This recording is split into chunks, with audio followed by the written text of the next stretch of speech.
radiator kran masalan uzayganida agar uдлинитель qo'yilgan necha santimetrga uzayadi deyishyapti. Bu masalan lineyka qo'ysak o'qidan to rezbani uchigacha примерно 5 santimetr bo'lyapti. Bu Ivar kompaniyasiga tegishli radiator kran. Endi hozir uдлинительni qo'yib ko'ramiz. Bilasizlar, har doimgidek mana rezinkasini olib bunga taqib olish kerak bo'ladi. Shu ko'rinishda o'rnatib oldik. Endi qaranglar akalar. Bu chiqib kiradi. Oxirigacha chiqqanda o'qidan mana 0 ga qo'yganimizda to rezbani maksimalni oxiriga cho'zganimda 8.5 ga ozgina yetib bormayapti. Bu degani примерно bir 3 santimetrlar agar kran ham bo'luvdi, agar kranni o'zi mana bu joyi sal uzunroq yoki yuqoriroq bo'lsa, может balkim 3.5 ga ham cho'zib berishi mumkin.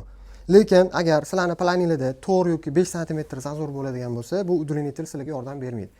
Ko'pchilikdan tushayotgan savolga ajoyib yechim bo'ldi deb o'ylayman. Bu video foydali bo'lgan bo'lsa, boshqalarga ham tarqatib qo'yasiz.